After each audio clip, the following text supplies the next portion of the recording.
Assalamualaikum warahmatullahi wabarakatuh. Innal hamdalillah nahmaduhu wa nasta'inuhu wa nastaghfiruh wa na'udzu billahi min syururi anfusina wa min sayyiati a'malina. May yahdihillahu fala mudilla lahu wa may yudlil fala hadiyalah. Asyhadu an la ilaha illallah wahdahu la syarikalah wa asyhadu anna Muhammadan abduhu wa rasuluh. Ya ayyuhalladzina amanu taqullaha haqqa tuqatih wa la tamutunna illa wa antum muslimun. Amma ba'du fa inna asdaqal hadithi kitabullah wa khairul hadi hadi Muhammadin sallallahu alaihi wa ala alihi wasallam. Wa syarrul umuril muhdatsatuha wa kullu muhdatsatin bid'ah wa kullu bid'atin dhalalah wa kullu dhalalatin finnar.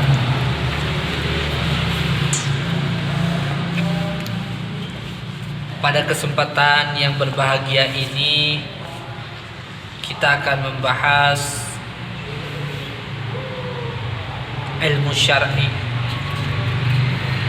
dan duduk di majelis ilmu, belajar dan faham itu adalah kenikmatan yang Allah berikan.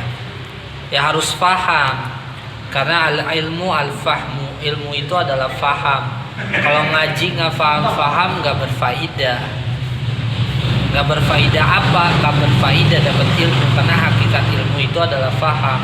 Kalau ngaji nggak faham ya gawat ini. Jadi harus coba difahami.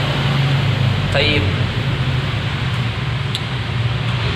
Pada kesempatan kali ini kita akan membahas tentang hadis-hadis ahkam, hadis-hadis hukum yang berada dalam kitab Bukhari dan Muslim, yang disebut kitab Umdatul Ahkam. Di mana? Kitab Umdatul Ahkam, di mana kitab Umdatul Ahkam ini adalah kitab hadis-hadis hukum muttafaq alaih, hadis-hadis hukum yang berada dalam Bukhari dan Muslim. Jadi muttafaq alaih adalah yang pertama diriwayatkan oleh Bukhari dan Muslim, dari yang kedua dari jalur sahabat yang sama, itu yang kedua. Yang ketiga lafaz hadisnya secara makna sama. Jadi harus dari sahabat yang sama, baru itulah muttafaq alaih. Dan Umdatul Ahkam ini banyak disyarah oleh para ulama. Banyak sekali ulama yang mensyarahnya, menjelaskannya tentang hadis-hadis yang berada di dalam Umdatul Ahkam.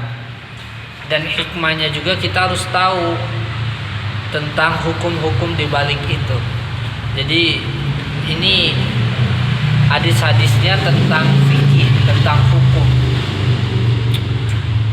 Langsung saja, yang pertama muallif memasukkan hadis tentang masalah niat dari hadis an Umar bin Al-Khattab. Umar bin Al-Khattab radhiyallahu anhu qala Rasulullah sallallahu alaihi wasallam. Nah, ini qala sami'tu. Dari Umar bin Al-Khattab, ia mengatakan sami'tu Rasulullah sallallahu alaihi wasallam. Rasulullah sallallahu alaihi wasallam yaqul, berkata, innamal a'malu binniyat wa fi riwayatin binniyah. Sesungguhnya amal itu hanya tergantung kepada niatnya. Wa innamal likulli imri'in manawa. Dan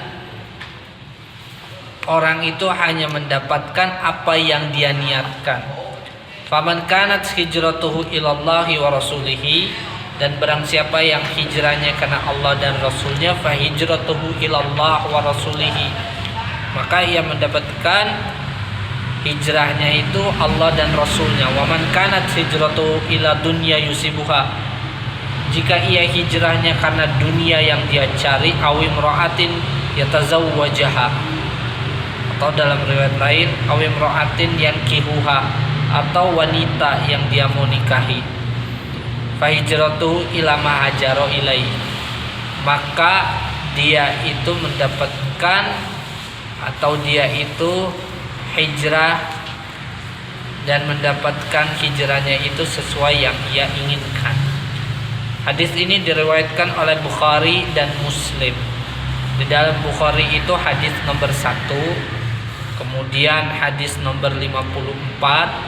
Adapun di dalam Muslim hadis nomor 1907.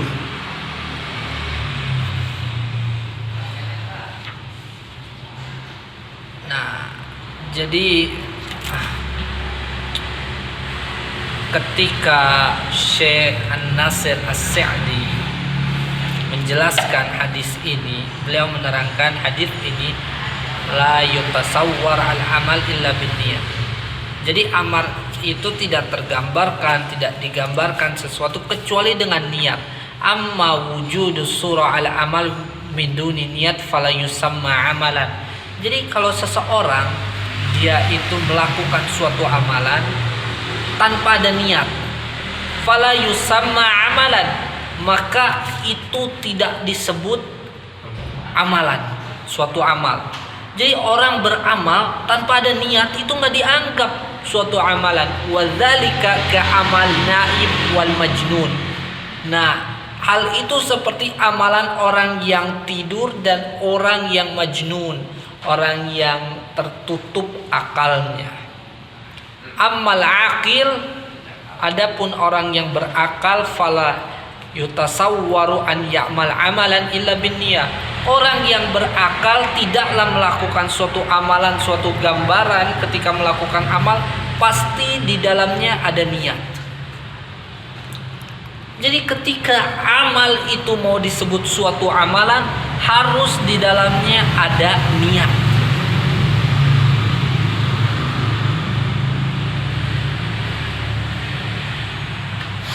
Ini penting sekali. Dan wa inna malikulli imri'in manawa, seseorang itu tergantung dan hanya kepada apa yang ia niatkan.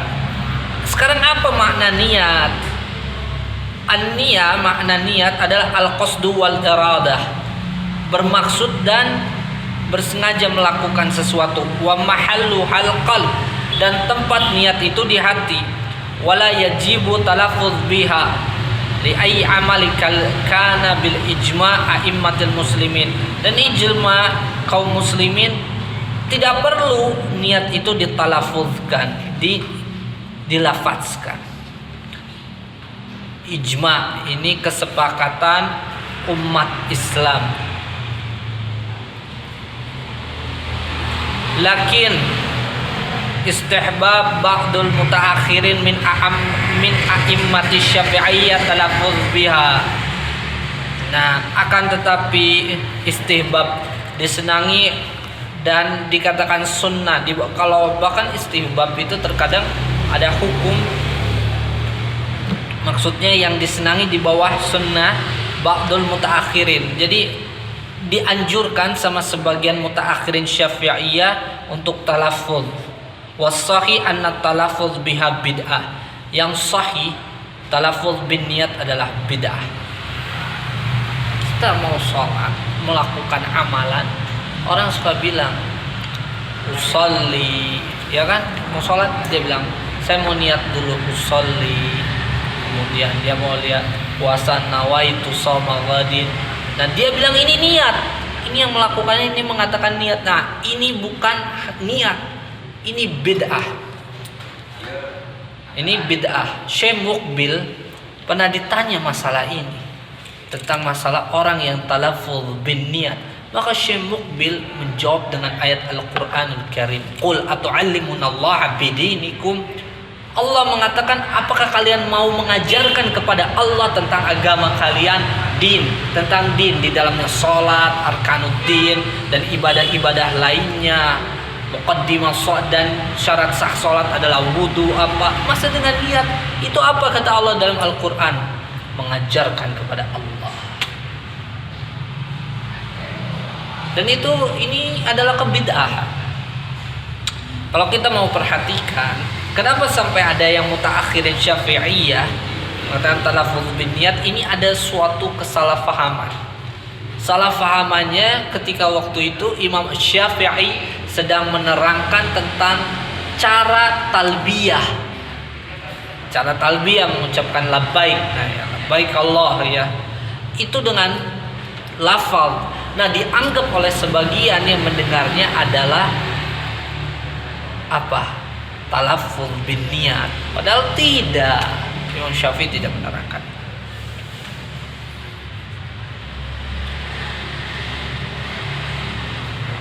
Jadi itu melakukan suatu amalan bersengaja itu makna niat dan nggak perlu dilafatkan, dan bid'ah itu melafatkannya. Ya, banyak yang melakukannya dan ini suatu kesalahan. Tidak ada dalam Islam talaffuz bin niat. Wal niyah martabatan, dan untuk niat itu ada 2 tingkatan. Niatul amal wa niyatul ma'mul lahu. Yang pertama niat amal dan yang kedua niat ma'mul lahu. Sekarang apa itu niat amal? Amma niatul amal famartabatan aidan. Niat amal juga ada 2 tingkatan. Tamyizul ibadah minal adah. Yang pertama tamyiz, membedakan antara ibadah dan adah. Wasaniyat tamyizul ibadah ba'duha an ba'din. Yang kedua tingkatannya adalah membedakan juga antara ibadah satu dengan ibadah yang lainnya. Biar lebih memudahkan, anak ingin kasih contoh. Begini. Yang pertama tadi diterangkan bahwa niat dalam beramal itu tamyiz, membedakan antara ibadah dan adah. Adah itu suatu kebiasaan. Jadi beda. Contoh, seseorang hari Jumat, sebelum Jumat mandi. Nah, ketika dia mandi, orang muslim mandi, dia mau berangkat Jumat, dia harus meniatkan. Dia harus meniatkan apa? Mandi ini adalah mandi Jumat, taharah Jumat, bersuci untuk hari Jumat. Diniatkan seperti gitu. Sekarang ada orang bisa nggak dia mandi sebelum Jumat, sama-sama mandi? Masa orang nggak bisa mandi sebelum Jumat? Siapapun bisa.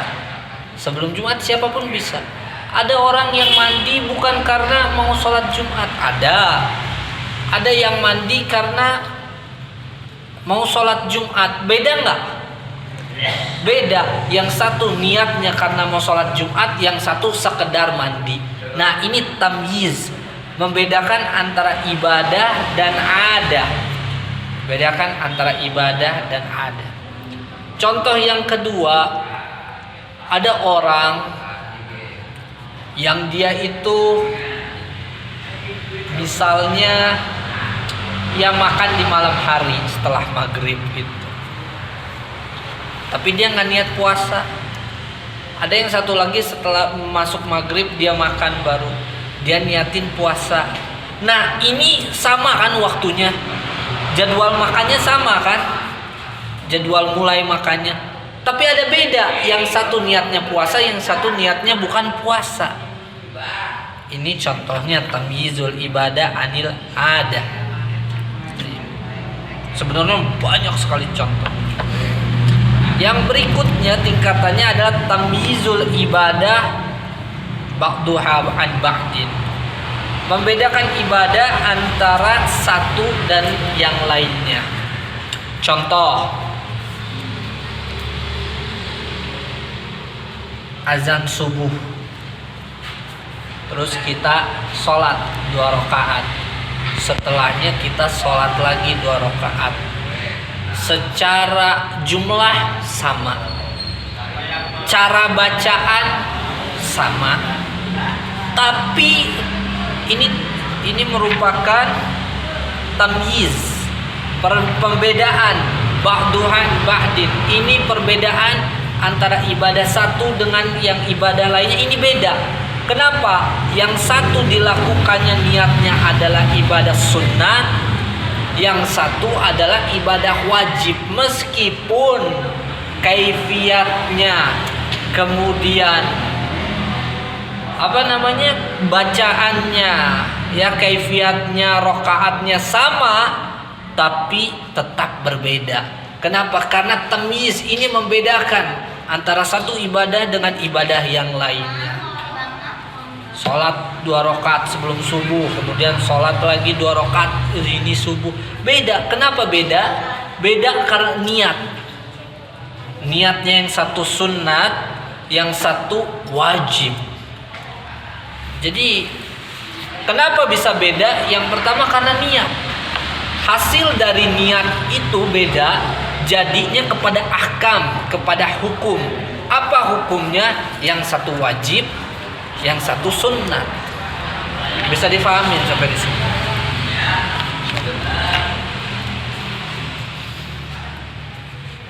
Kemudian sekarang tingkatan yang kedua. Wa ammal martabah tsaniyah wa hiya niyatul ma'mul lahu. Nah, ini yang kedua. Ada yang disebut niat ma'mul lahu.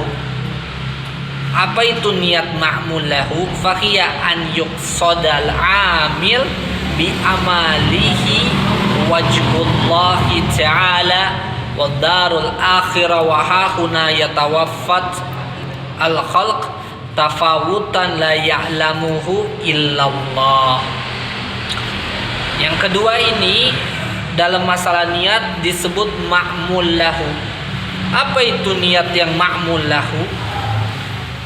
Seseorang yang beramal, jadi pengamalan suatu amalan ini, dia ketika melakukan amal apa niatnya? Niatnya adalah wajhullah, ikhlas.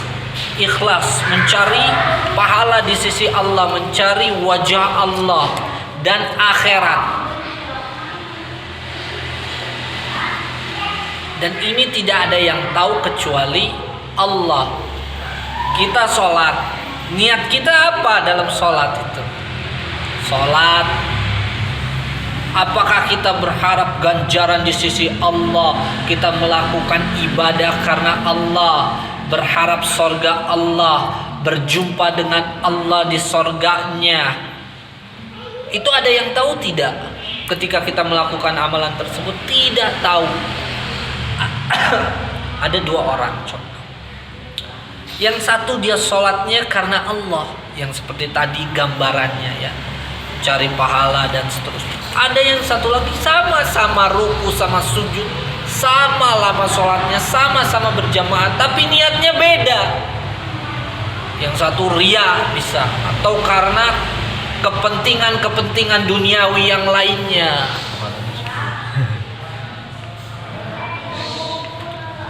Ini berbeda.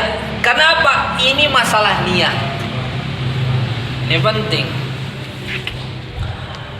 Wa yujarul insan ala qadri niyatihi idza ta'azzara alaihi al-amal wa kana min niyatihi annahu laula al-'udhr la amal dzalika al-amal kama qala sallallahu alaihi wasallam man marida aw safara kutiba lahu man kana ya'mal sahihan muqiman.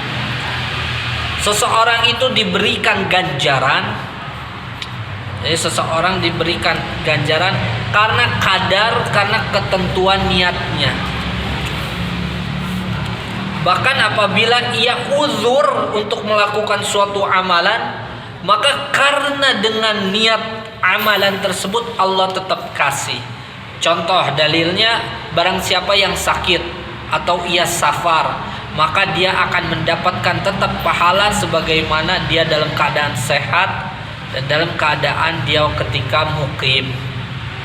Qala ba'duhum, berkata sebagian dari ulama, "Lau sanafta kitaban fil fiqh la sadartu kulla babin min abwabi bi hadits Umar hadza."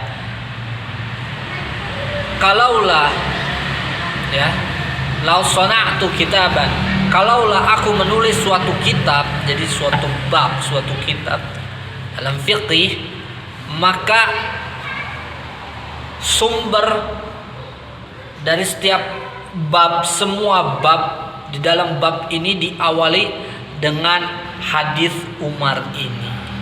Karena ini menentukan, amal ini menentukan segalanya dalam ilmu, niat dalam amal. Jadi niat ini menentukan dalam ilmu, dalam amal, dalam segala hal. Ini sangat menentukan sekali masalah niat. Bahkan ada 3 golongan yang Allah lemparkan ke neraka, caranya dimasukkan mukanya, dihinakan. Kenapa? Rusaknya niat mereka. Ini suatu hal yang penting, sampai dikatakan pembukaan kitab dimulai dengan hadis-hadis masalah niat. Hadis niat ini ya, betapa pentingnya. Oleh karena itu ketika kita menuntut ilmu juga, apa niat kita dalam menuntut ilmu? Faniyatu tadkhulu fi abwabil fiqh, ya, fi abwabil fiqh kulliha. Dan niat masuk di dalam semua bab-bab fikih, semuanya. Bab fikih, toharoh. Ketika kita toharoh, perlu niat? Perlu. Di mana toharoh nanti dibagi, ada toharoh wudu, kemudian toharoh ghusl, mandi, dan kemudian kalau uzur dan faqdul ma, karena uzur faqdul ma tidak ada air, nggak ada air, maka tayamum. Perlu niat? Perlu. Sholat perlu niat? Perlu. Kemudian zakat, iya. Puasa, iya. Haji, iya. Dan semua amalan harus ada niatnya. Oleh karena itu kata Syekh As-Sa'di, an-niyatu syartun lisairil amal biha sallahu wal fasadu lil amal. Niat merupakan syarat dari seluruh amal. Dengan sebab niat ini syartun lisair biha sallahu wal fasadu lil amal. Benarnya amalan seseorang atau rusaknya amalan seseorang karena masalah niat ini. Li'annahu syartun li jami'il a'mal, karena ini merupakan syarat untuk semua amalan. Semua amal itu ada syaratnya. Apa syaratnya? Niat. Ya, ini niat. Wal ibra ala ma fil qalbi la ala ma yalfid. Jadi ibrahnya adalah apa yang ada di hati, bukan ditalafuzkan. Ma yalfidhu bihil lisan, bukan dengan lisan. Idza khalafa ma fil qalb fil ibadah wal muamalah wa jamil uqud. Meskipun ya khalafa, dia menyelisihi, ya, dia menyelisihi dalam masalah ini. Jadi menyelisihi dalam hal maksudnya adalah nggak boleh orang mengucapkan talafuz bin niat tapi hatinya sebenarnya nggak, niatnya benar, tetap aja menyelisih, dan itu nggak sesuai. Bahkan itu bid'ah, ya. Kesimpulan tentang talafuz bin niat bid'ah, dan orang tidak boleh talafuz bin niat. Nggak ada mahallu hal qalb, tempatnya di hati. Masalah niat ini. Di dalam Bukhari dimulai dengan bab hadis ini. Umdatul Ahkam sama, dan banyak di dalam kitab-kitab lain juga tentang masalah ini, masalah niat. Tayyib, ini kita belajar Umdatul Ahkam. Umdatul Ahkam, ahkam itu hukum-hukum. Umdah itu yang suatu yang amat, yang suatu yang pokok. Perlu kita ketahui begini, ini tentang masalah niat, ahkamnya apa? Hukum itu yang antum tahu apa aja? Coba Mak. Wajib sih. Antum Ya, intinya tuh kalau hukum itu kan lebih kayak apa? nggak tahu. Apa namanya?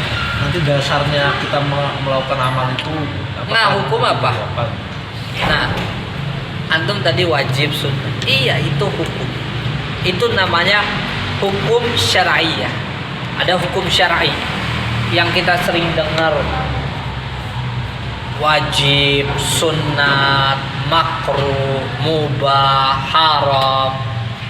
Itu hukum syar'i. Tadi antum ngomong berdasarkan apa? Ya hampir sama gitu dan Enggak, antum nggak bahas itu. Tadi nggak bilang itu. jadi ini Ustaz, apa dasar dari amal itu nanti akan jadi apa? Nah, nggak ada nanyanya hukum. Nggak tahu kan berarti. Nah gini perlu diketahui itu hukum syar'i.